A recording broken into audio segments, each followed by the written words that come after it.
Welcome to The Explainer. Today we are diving into something absolutely massive, the staggering scale of pre-colonial African kingdoms. We're talking about highly sophisticated empires that were shaping global economics, politics, and culture literally centuries before the modern era. Get ready, because we're about to uncover the monumental legacy and grandeur of these ancient states. So, what comes to mind when you hear the word empire? Usually we just default to ancient Rome, right? Or maybe the vast reach of the British Empire. But the sources we're digging into today, they completely challenge that traditional Eurocentric map of global power. Okay, let's dive right into this. Ghana, Mali, Songhai, Great Zimbabwe, Congo, Axum, Benin. Now, these weren't just mere settlements or disconnected tribes. No way! These were massive, fiercely powerful, and highly organized African states. They controlled vast territories, commanded immense wealth, and ran complex political networks that rivaled, and honestly, in many cases, totally surpassed their contemporaries around the globe. So here's our roadmap for this explainer. First, the African Golden Age. Second, West African trade giants. Third, masters of the East. Fourth, stone cities and valleys. And finally, Africa's surviving crowns. Let's get to it. Section 1. The African Golden Age. Redefining global power. These pre-colonial African kingdoms weren't just brief flashes in the pan. They flourished for centuries, and they dominated global trade routes, holding absolute monopolies on highly prized resources. Think about this. In this era, controlling a resource like salt wasn't just about having a nice spice for your food. It was literally equivalent to controlling global currency. They developed incredibly complex political systems to govern their massive territories and achieved immense cultural, educational, and architectural advancements. So why does this matter?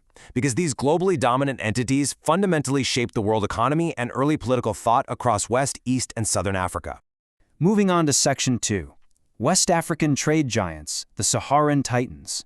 Looking at the Western Sudan, we see this really incredible chronological succession of power. First up, the Ghana Empire, dominating from roughly 600 to 1200 AD. Then, as Ghana's influence kind of waned, the Mali Empire rose up, commanding the region from 1230 to 1600.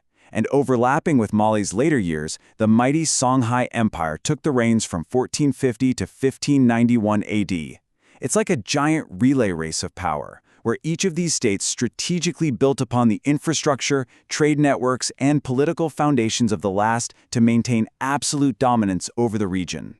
Situated around modern-day Mali and Mauritania, the Ghana Empire was historically known as the Land of Gold. The sheer wealth here is just mind-blowing. They were the absolute gatekeepers of West Africa. By exerting total control over the region's most vital resources, they basically served as the primary bottleneck and regulator for the massive quantities of gold flowing north into the wider world.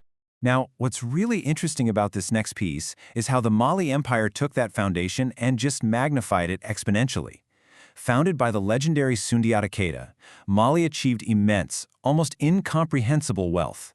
This whole thing peaked under the famous ruler Mansa Musa I. Through their ironclad control over the trans-Saharan trade routes, Mali wasn't just some regional power, it was a global economic juggernaut. Their legendary riches quite literally put them on the map for the rest of the world.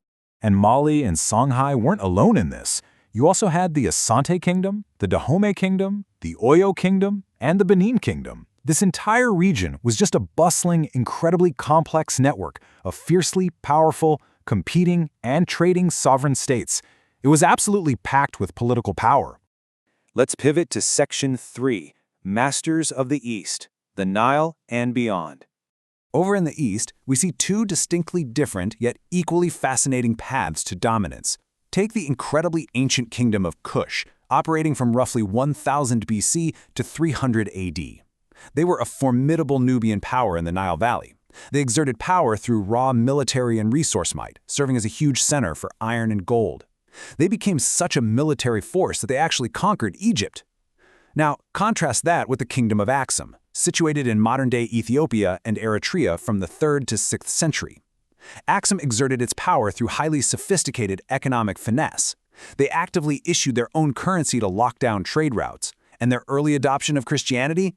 Well, that served as a brilliant geopolitical strategy to align themselves with the Roman and Byzantine worlds. And this Eastern influence didn't just stop inland. It extended deep into regional networks and vast maritime trade. Powers like the expansive Ethiopian Empire and the coastal Kilwa Sultanate effectively connected Africa to global trade winds, totally transforming the East Coast into a vital, buzzing hub for international commerce. Section 4. Stone Cities and Valleys, Southern and Central Might. When we journey down south and look at monumentality and physical footprints, Great Zimbabwe absolutely stands out. Flourishing between roughly 1100 and 1500, its literal name is intrinsically tied to its architectural legacy. They constructed these towering, intricate, dry stone walls built entirely without mortar.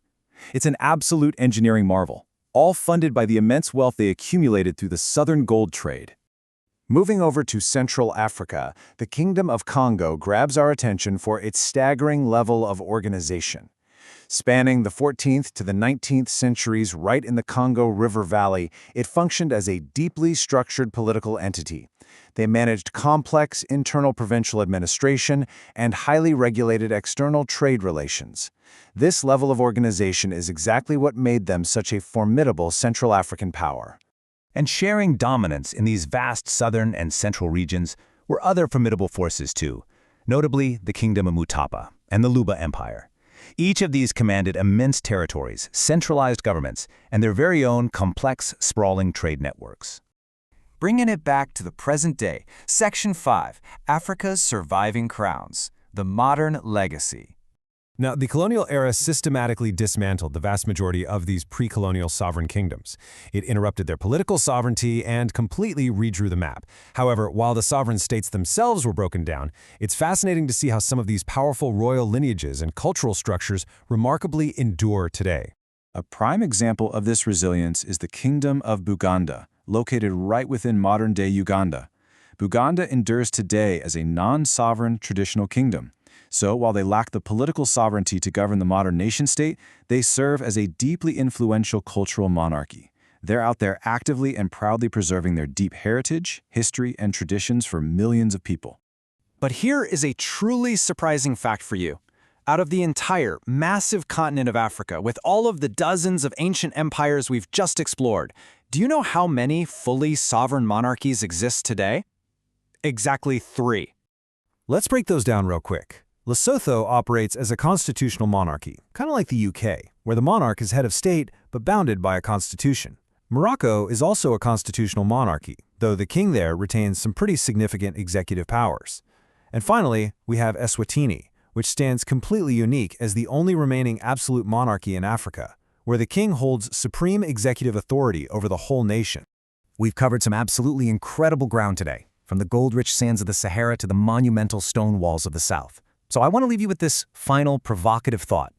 How does your understanding of global history change when you actually center Africa's imperial past? When you realize that complex governance, immense wealth, and global trade dominance were hallmarks of the African continent for centuries?